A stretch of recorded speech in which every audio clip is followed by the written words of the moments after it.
Ma'am वो एक तो मेरे है ना, वो रेसिप्रोकल लैटिस के अंदर डिस्टेंस 1/d लेते हैं ना। वो ठीक है। एक एक वो क्वेश्चन में मेरा डाउट है।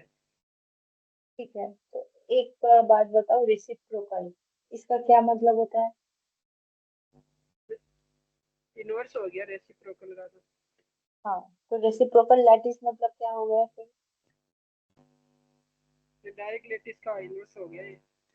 इनवर्स हो गया, राइट। तो अब समझना है कि 1/d ये एक थ्योरेटिकल है, थ्योरेटिकल कैलकुलेशन है। 1/d के टर्म जितना आपका डायरेक्ट लैटिस है, जितना आपका डायरेक्ट लैटिस का पैरामीटर्स है, वो रेसिप्रोकल लैटिस में भी आप क्या कर सकते हो, उसको आप मेंशन कर सकते हो, आप उसके लिए ब्रैकेट्स निकाल सकते हो, है ना, राइट। सबसे बड़ा एडवांटेज क्या है, आपके पास अगर डायरेक्ट लैटिस है तो आपको सारे एटम के कोऑर्डिनेट आपको स्पेसिफाई करना पड़ेगा। और रेसिप्रोकल लैटिस में आपके पास मिलर इंडिसेस है। तो जब जैसे ही मैंने मिलर इंडिस 1 1 0 बोल दिया, मतलब मुझे एक पर्टिकुलर एटम नहीं, एक पूरा प्लेन मिल गया 1 1 0। मिला ना? यस। तो क्यों रेसिप्रोकल लैटिस में 1/d करते हैं, उससे ज्यादा इम्पोर्टेंट है कि उसको करके हमें फायदा क्या क्या मिल रहा है। एक तो हमारी जो जियोमेट्री है, जो स्पेसिफिकेशन करने का मतलब कि क्रिस्टल स्ट्रक्चर में, वो हमारे लिए सिंप्लीफाइड हो गया, irrespective of telling each of the coordinate of the atoms, we are talking about the planes। ठीक है।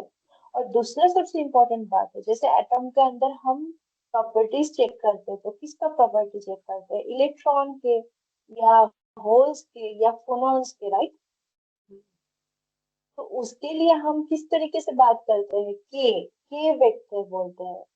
के वेक्टर जब निकालोगे तो कैसे लिखते हैं, k equals to 2 pi by lambda.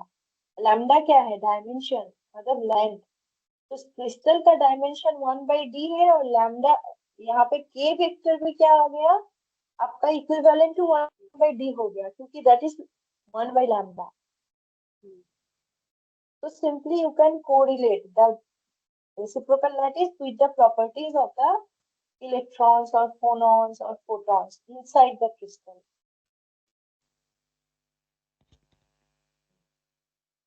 समझ में आया?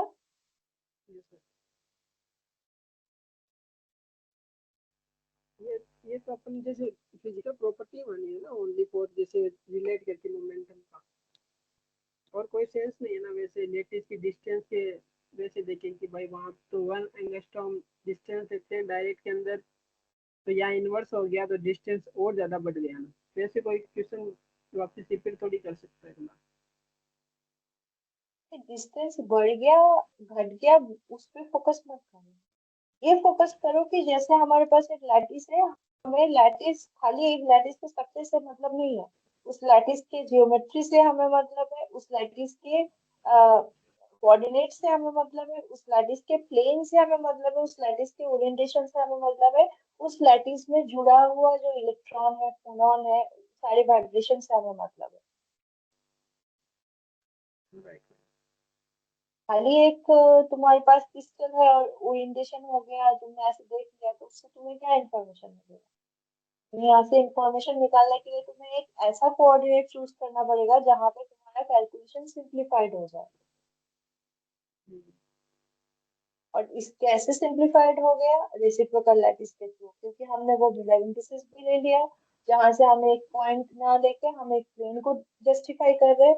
और दूसरा, अगर उसके अंदर के जो सब एटॉमिक पार्टिकल्स है, उसका एनर्जी, उसके वेवलेंथ, उसका के वेक्टर, वो भी हमारा कोरिलेट हो गया।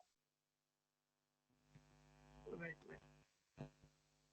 तो ये मतलब सुविधा है डायरेक्ट लैटिस से रेसिप्रोकल लैटिस का। इसलिए रेसिप्रोकल लैटिस का आइडिया है हमारे पास। वास्तव में नहीं है कि 1/, this is for mathematical calculation.